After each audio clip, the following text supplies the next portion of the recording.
Hi, guys, and welcome to another episode of Military Spouse to Millionaire. I have a little assistant today for those of you who are listening and can't see me. For whatever reason, my little 15-year-old Chihuahua burrito is like camped out on the back of my chair. I have tried taking him out of the room twice and he just comes back. So I just was like, you know what? He can be my little assistant today. Everybody always sees Panda, my French bulldog, on all of my social media because he is literally my spirit animal. But I do also have two quite old and lazy and grumpy Chihuahuas, and one of them's going to hang out with us today. So that being said, let's just jump right in. I am going to be talking today about buyer beware, who you take advice from. And what I mean by that is, not to put too fine a point on it, guys, but opinions are like assholes. Everybody has one. And what I mean by that is, when you start going down the road of, I think I might buy a house in Hawaii, and you talk to people in your life about that, or you talk to people who are entering your sphere as you're moving here, you are going to get a million different responses. And I want to talk about this in such detail because we are in such an era of crowdsourcing. And really, if you think about it, asking absolute strangers for advice and opinions, and then taking that advice or opinions and formulating your own advice or opinions or direction based on that.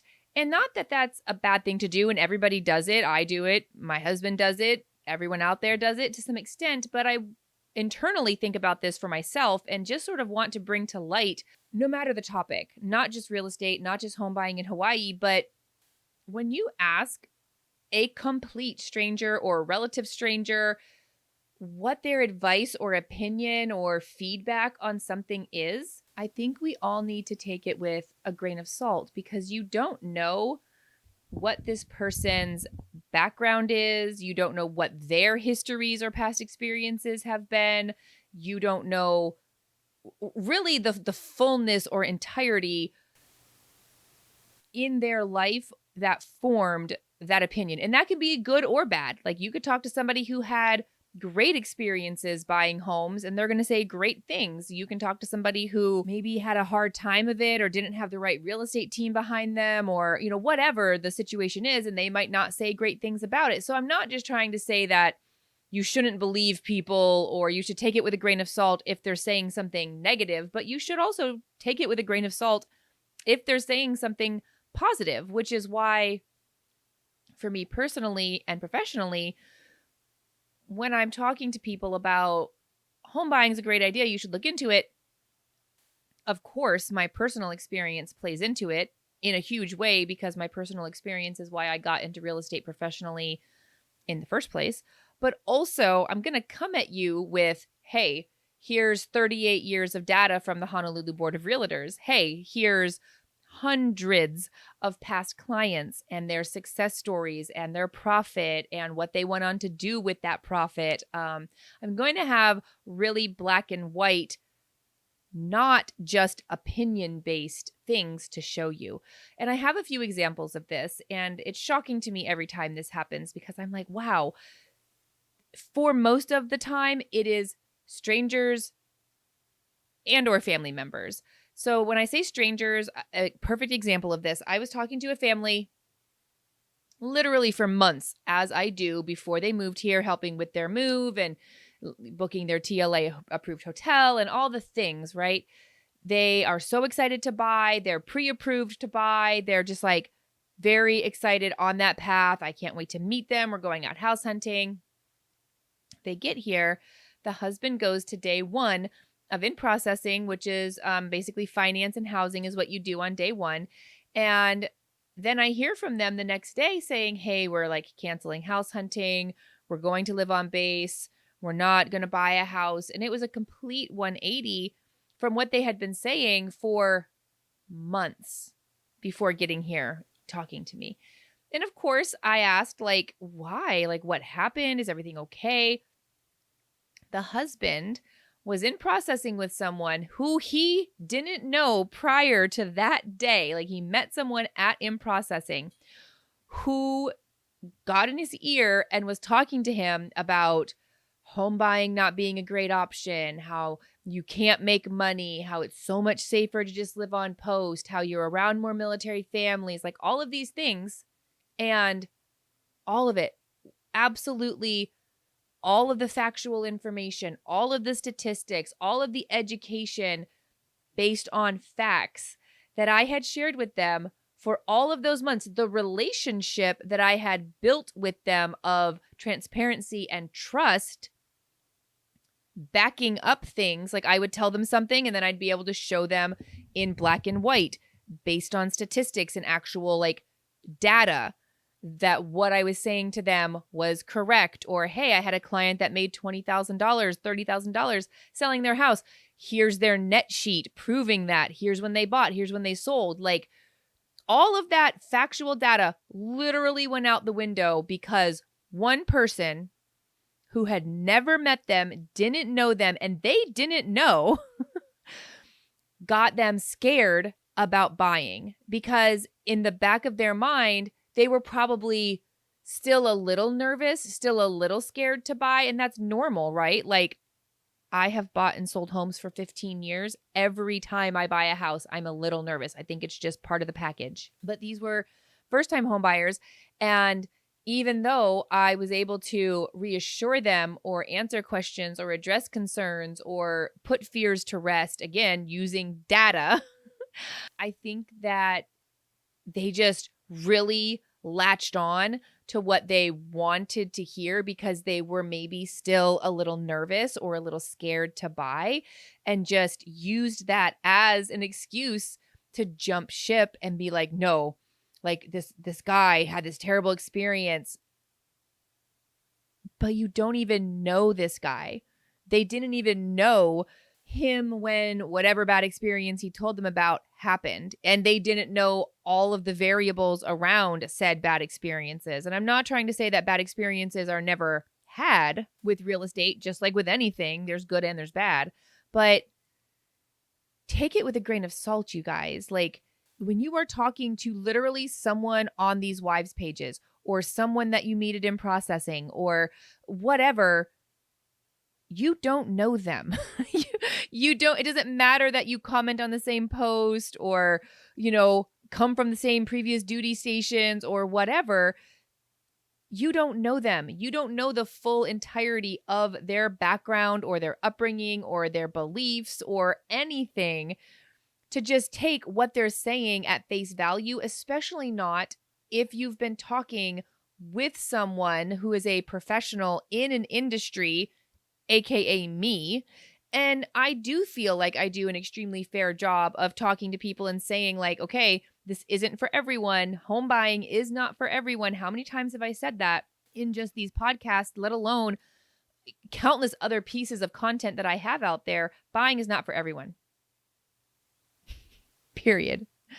But taking the time to get educated on buying and seeing if it's an attainable thing for you is without question something everyone should do. You should at least look into it. That way, if you do go on to spend $100,000+ in BAH, living on post, giving it all back to the government, or renting, paying someone else's mortgage, if you have to go down that path, I get it. Like some people have no other choice. They can't buy for whatever reason. They have to go with those options. If you have to go with those options, at least you can say that you did yourself the service of checking to see if the more financially beneficial option was available to you. But they jump shipped and they went to live on post. And I'll probably check in with them in a year and see how they're liking it and see what they, maybe want to do. Another perfect example of this is a family member. I have a client who is in contract right now. She is actively in escrow.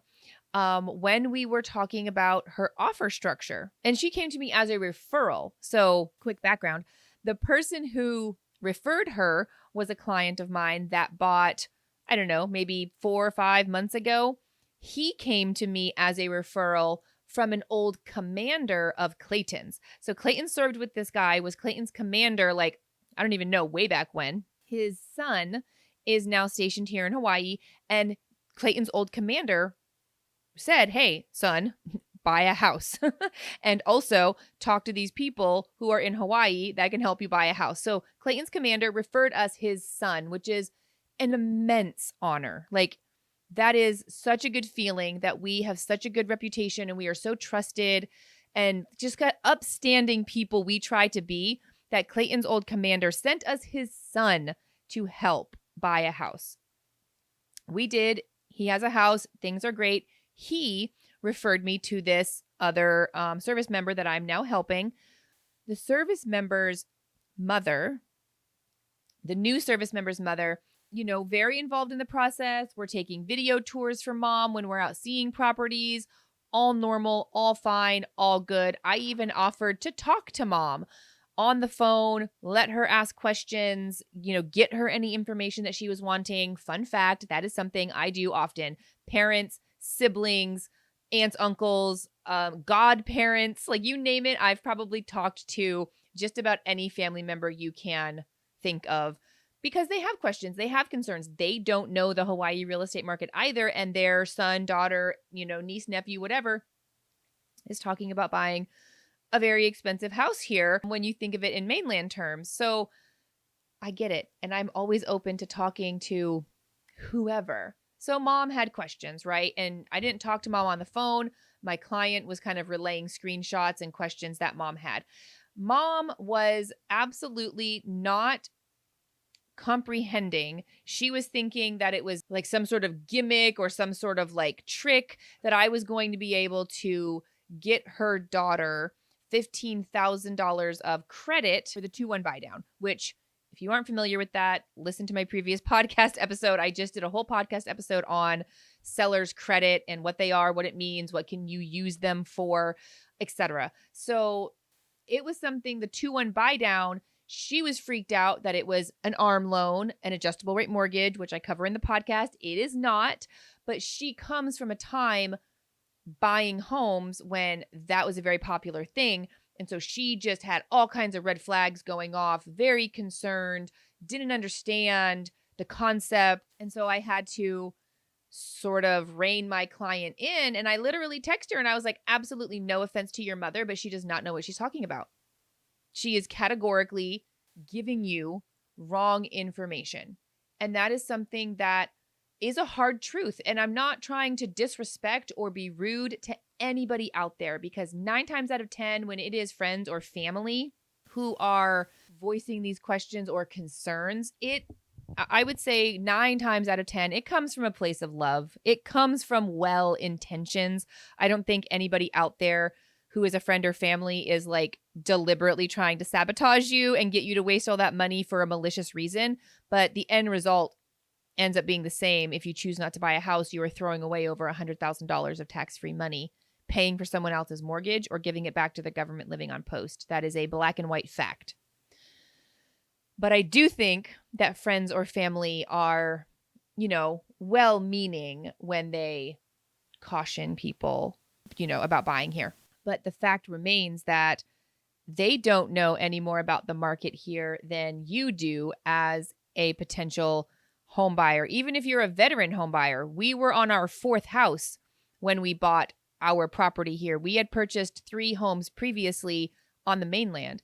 We were buying our 4th house, and I was very cocky. I was like, we got this. We're not new to this, whatever. I was very quickly and immediately humbled by the Hawaii real estate market because it's so different here.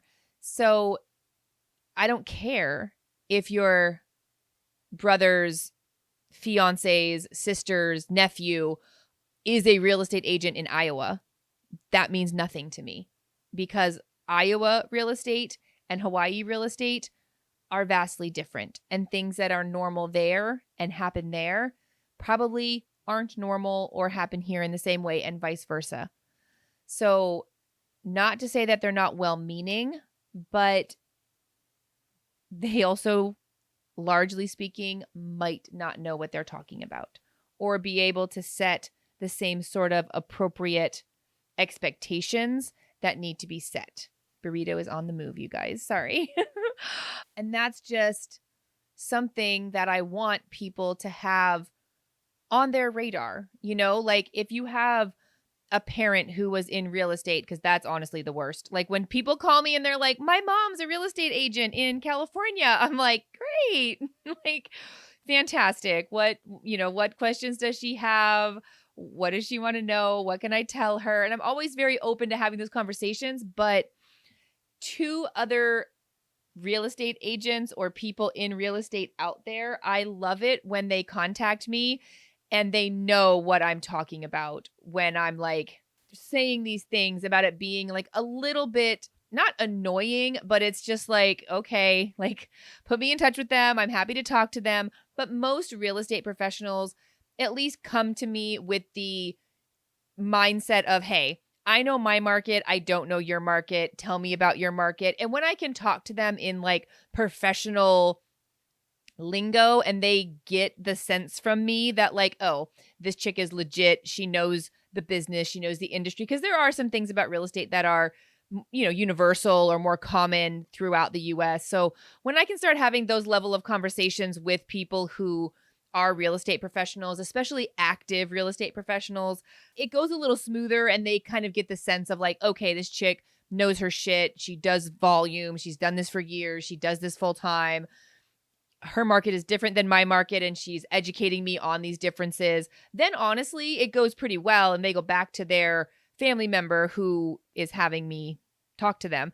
And, normally at that point, it's like, okay, she knows her shit. Like if this is what she's telling you, this is the deal. So that's actually an instance where it is beneficial and I'm actually super grateful in those instances, but kind of few and far between that's the case. Normally it's like a super conservative dad that, maybe isn't on board with home buying and things like that. And they're just really skeptical and very like cautious. So I guess the tone or the takeaway that I want people to have from this episode is don't shy away from getting advice from other people. Like I said, our society is just in a place where crowdsourcing and sort of asking a wide audience, questions or for information is done. And I don't expect that to change in one podcast episode or change at all. It's just what we do as a society. But take it with a grain of salt. Buyers beware who you take advice from because you don't always know them super well, or you don't know their background or their history or what shaped the opinions that they're giving you. Or if you do consider taking advice from someone, find out more. Like, hey, home buying in Hawaii is a terrible idea. Can you tell me a little bit more about why you feel that way? Like, get the information.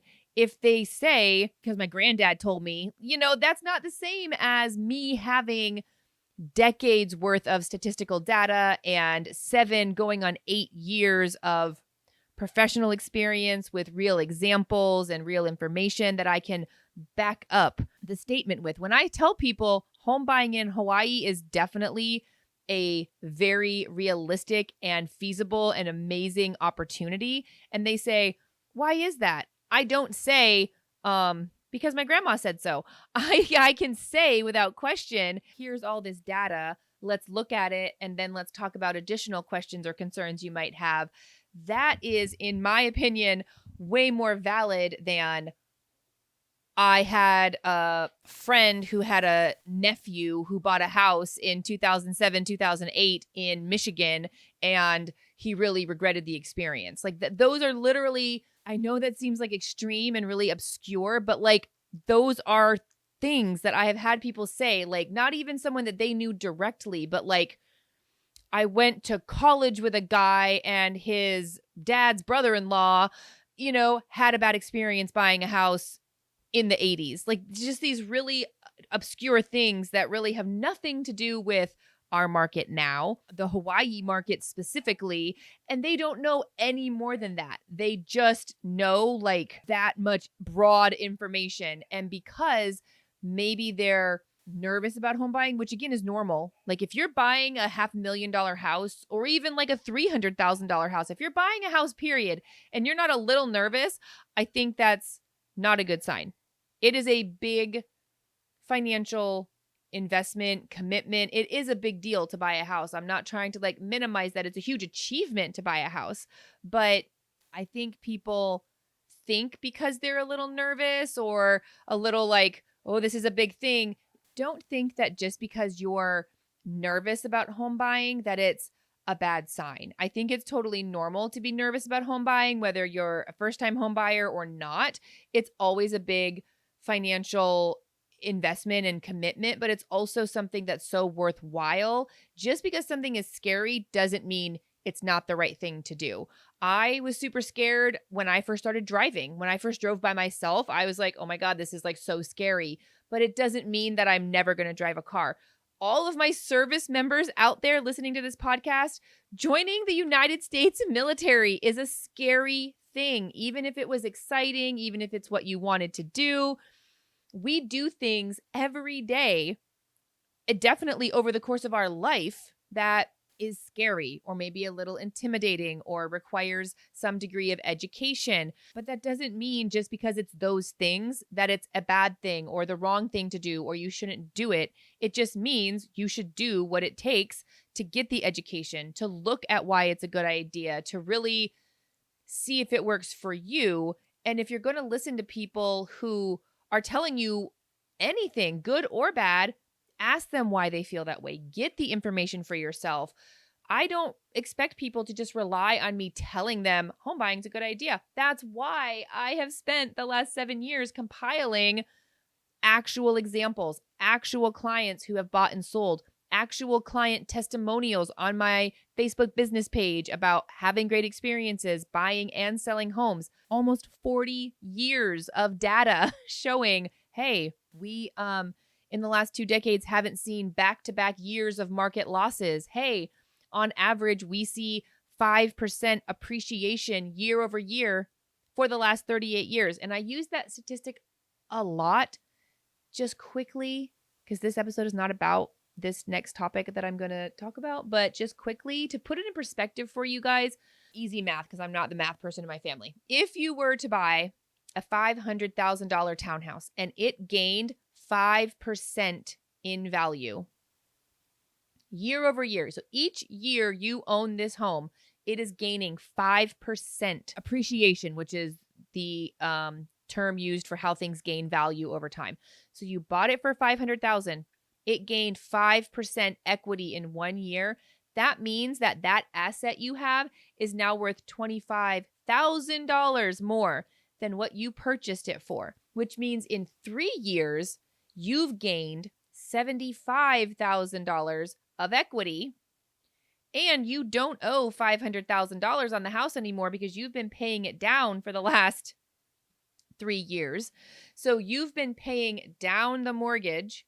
The home has been increasing in value. And in here, this space between my hands, that is where your profit comes from.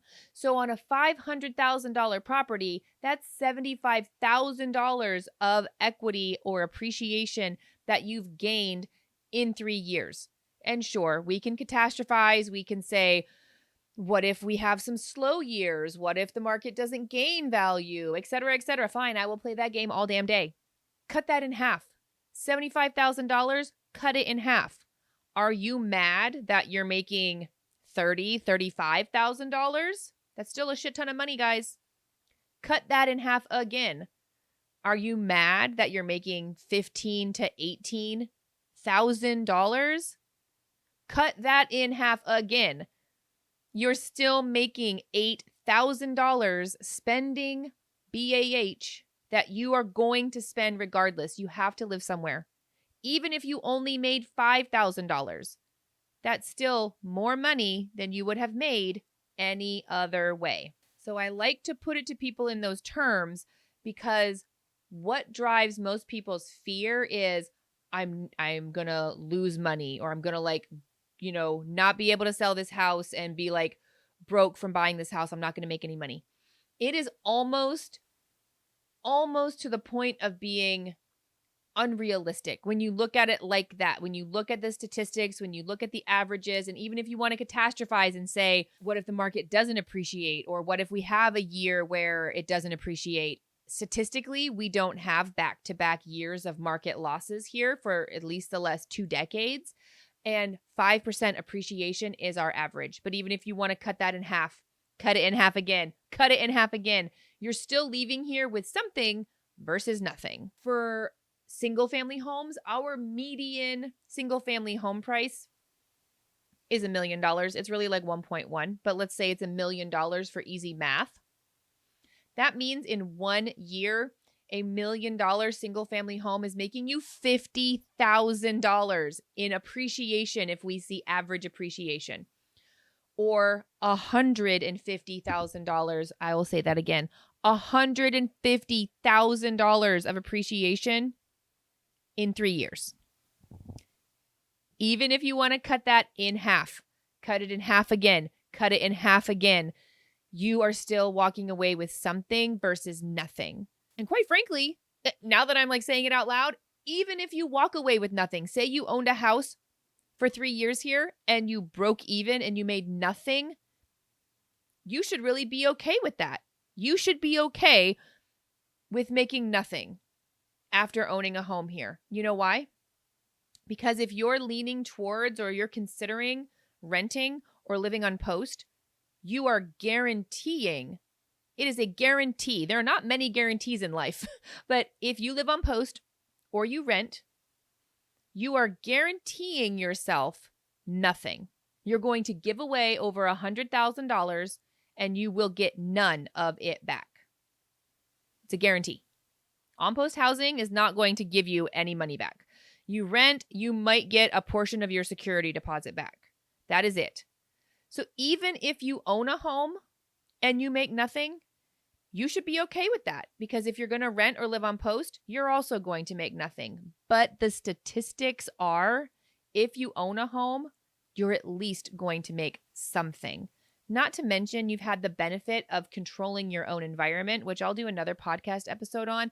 That is the most undervalued benefit of home ownership that I think is out there, is the ability to own a home and control your own environment. So I'll talk about that in a different episode. But I say all that to just reiterate, of course you're going to ask people in your life what they think. Of course you're going to get opinions and feedback, but take it with a grain of salt. And really, if you're going to get opinions from people, whether they're people you know, whether they're strangers, whether they're people you're just meeting, ask them about their background. Ask them why they feel that way. Get a little more in the weeds, because I'm going to lay bare. I'm going to put it all out there, not just personally why I think investing in real estate is the right call, but I'm going to tell you professionally, hey, look at these other 300, 400, 500 people before you that I've helped and have data on. And then also let's look at the thousands and thousands of people over the last 38 years that have done this, and the market that it's created and the data that we have. And that's such a powerful tool. And I do think that someone who's coming to you with that level of information and statistics and data, I'm sorry, I think I get more credibility versus someone you met on the internet or someone you just met in processing that says, don't buy a house, that's a dumb idea. Just things to consider, guys. As always, like, follow, subscribe. I would be nothing without all of you. Thanks so much. Bye, guys.